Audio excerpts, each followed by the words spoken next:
Servus, schön, dass ihr reingeklickt habt. Heute besuche ich Klaus bei München, der unter dem Synonym MobaOpa ebenfalls sehr aktiv auf YouTube ist. Seit rund 3 Jahren baut er eine große Segmentanlage, die einmal eine Bahnstrecke bei Duisburg am Niederrhein darstellen soll. Oder grob von ihr inspiriert ist der Gegend. So genau weiß ich es auch nicht, da ich ihn noch nie persönlich besucht habe. Das heißt, kommt einfach mit und wir schauen uns seine Modellbahnanlage gemeinsam an. So, das ist insgesamt eine 12 Quadratmeter lange Anlage. Der Schenkel hier bis dort hinten sind etwa 4,85 Meter. Der Schenkel in der unteren Teil sind 6,40 Meter. Ich schwenke mal über die Da ganze Länge.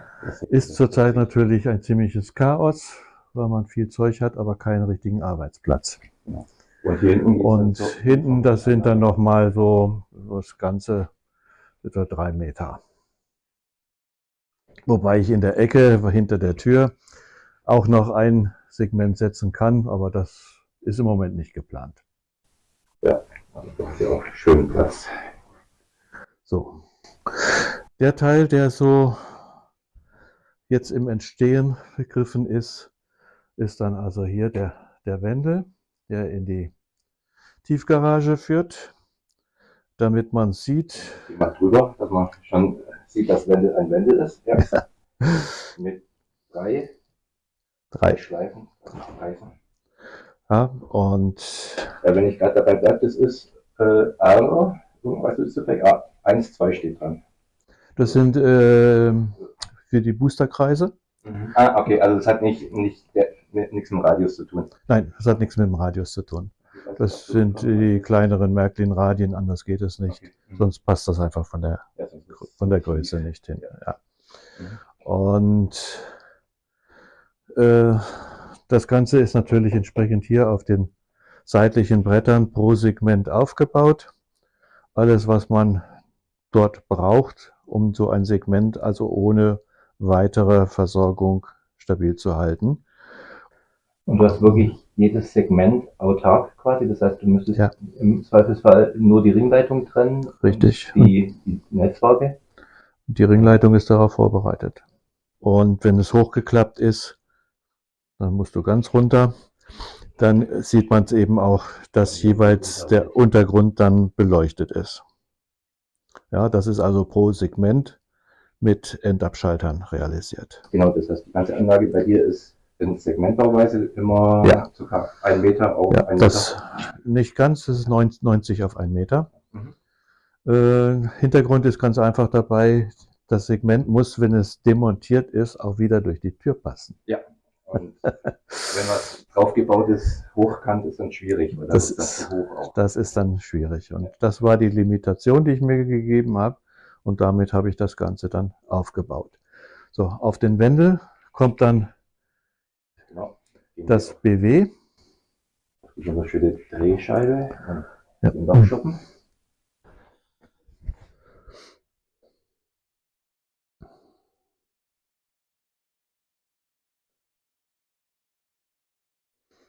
Ja, und das ist ja jetzt auch alles beleuchtet. Ne? Nicht? Das ist hier am Rand nach vorne hin noch jetzt noch nicht fertig gestaltet. Das andere ist eigentlich soweit klar. Ich hatte vorher mit ESU-Decodern gearbeitet und die arbeiten ja mit der Versorgungsspannung von der Bahn und mit dem drauf sind also hier die Türen rausgeknallt. Und zwar so, dass hier auch dann der Kunststoff ausgebrochen ist. Da muss ich mir eine Lösung finden. Der Servo hat die Türen aus der Verankerung gerissen. Ja. Das war ein Servo, der so eine Kraft hatte. Also nee, nicht der Servo, der Decoder hier. Ja, aber der Decoder, der bleibt ja dann... Ja, aber der hat volle Kraft draufgegeben. Ja, auf den Servo dann. Ja. Der Servo ist an irgendeine Endstellung gegangen. Und und der hat so schnell und ruckartig das Ganze... Na gut. Im nächsten Segment haben wir dann hier den ganzen Arbeitsbereich von dem BW. Das führt dann entsprechend zur Drehscheibe und zum Lokschuppen. Ja, also ich habe schon gesehen, eine wunderschöne Bekodung mit einem großen Kohlevorrat. Also da kann man eine Weile den Betrieb aufrechterhalten. Ja, Und auch schön beleuchtet. Das hat man vorher auch schon gesehen. Das heißt, die Begrünung ist beleuchtet, der Kran ist beleuchtet. im Moment ist der Kran noch? Nee, der ist auch Nee, ist nicht nicht an. an, Aus nicht vorher an. mal an. Es ist nur im Prinzip hier Ja, hinten der ist Kohle, die da wo nachher so ein bisschen Feuer zu sehen die wird. Schlacke Ja. noch. Ja. Schlacke drüber. So. Und im unteren Bereich läuft dann hier der Bahnhof. Den längsten Bahnhof, ja. Ja, der ist also sechsgleisig, ein Durchfahrgleis, was hier, nee, da. Das ist das Durchfahrgleis und entsprechend 5 Haltegleise. Und das ist so gemacht, dass ich möglichst von allen Stellen überall auch anfahren kann. Deswegen hatte ich ja ursprünglich hier auch dann diese Kurvenweichen drin. Und das muss ich jetzt später mal irgendwo in den unteren Bereich, in den geraden Bereich verlegen. Das ist noch nicht, dass ich im Prinzip, egal wie es da kommt, von da aus alle Gleise bedienen kann. Im Moment ist es so, dass hier die hinteren Gleise und diese beiden die vorderen Gleise bedient sind. So, und hier auf der anderen Seite sieht das dann genauso aus. Hier geht es in den rechtsrheinischen Teil rein. Hier kann ich also hier in das Gleis 3 reinfahren oder ich kann hier über diese Weichenkonstruktion auf 2 oder auf 1 fahren. Und hier im linksrheinischen Teil, wo es dann über den Rhein geht, einmal die Möglichkeit ins BW rein oder raus zu fahren und hier über die Doppelkreuzungsweiche dann die hinteren 3 Gleise und das Gleis 3 zu bedienen. Ja, was dann noch mit fertiggestellt ist soweit, ist einmal die Brücke, also der Übergang jetzt hier vom Bahnhof raus, auch in den linksrheinischen Teil. Hier im rechtsrheinischen Teil ist es noch offen, weil da noch die Bahnübergang hin soll, weil ich nämlich hier letztendlich eine Brücke für Autos machen will, um dann hier entsprechend hier reinfahren zu lassen und dann rechts und links vom Rhein entsprechend die Autos, wahrscheinlich wird es das Open-Car-System bei mir dann realisieren. Ja, da hast du dann auch wunderschön lange Fahrstrecken. Ja. Weil es geht dann am Rhein entlang. Ja, 6 Meter. das Bauen wird natürlich hier relativ wenig Platz dafür sein.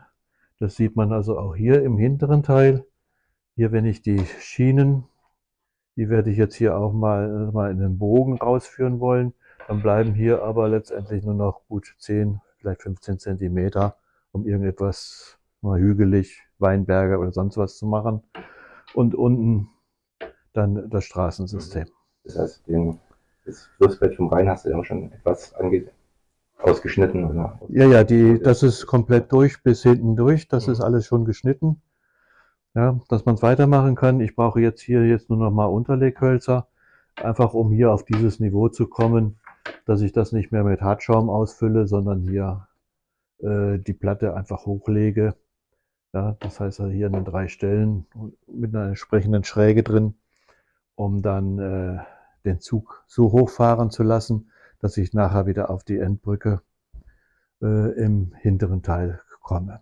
Das heißt, da überquerst du dann den Rhein wieder über die Brücke. Ja, darüber verlasse ich ihn dann wieder und gehe dann in die Bergregion, die mal dort hinten geplant ist, wo im Moment eigentlich nur Müllabladeplatz ist. Sieht man jetzt mehr. Also, da jetzt wieder. Ja, der Schattenbahnhof läuft jetzt in 2 Richtungen. Der hintere Teil läuft in diese Richtung und die vorderen 6 Gleise gehen hier in diese Richtung. So, das heißt also, es sind insgesamt 12 Gleise und naja, das Maximale ist halt hier in der Mitte. Da kommen wir so auf 3 Meter, 3,50 Meter Länge und das sollte eigentlich für die Züge reichen. Und je nachdem, wo man Umlauf machen will oder mehrfach auch Züge dort fahren lassen kann, in ein Gleis rein. Möchtest du eventuell sequenziell abstellen? wenn kürzere Garnituren. Oder Ja, mit iTrain ist kein Problem. ja, denke ich mir. Also, dass man halt auch mehrere Züge hintereinander abstellt auf dem 3 Meter.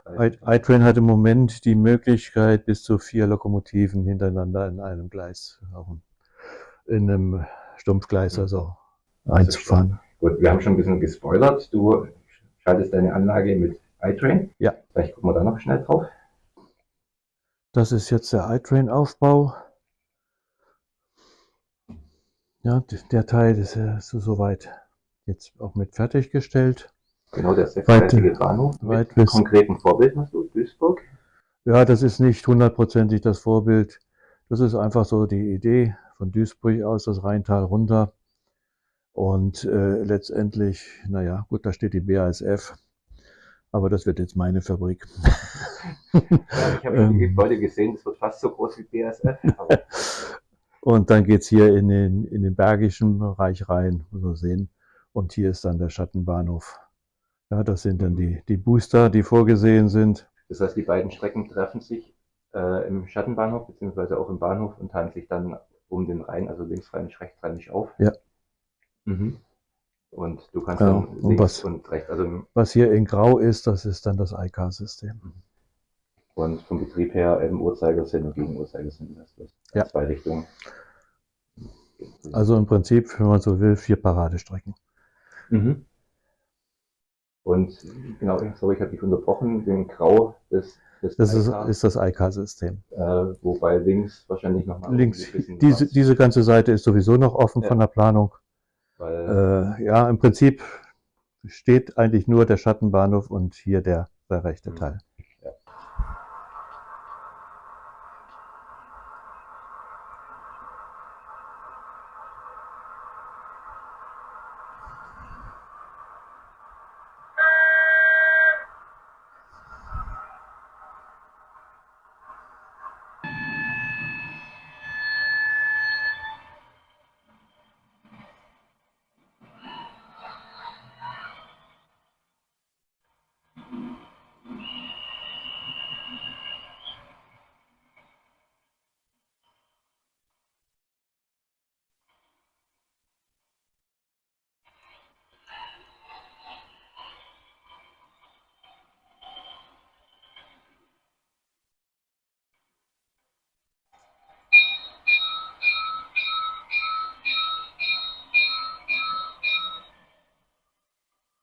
Wow, das waren jetzt viele Eindrücke.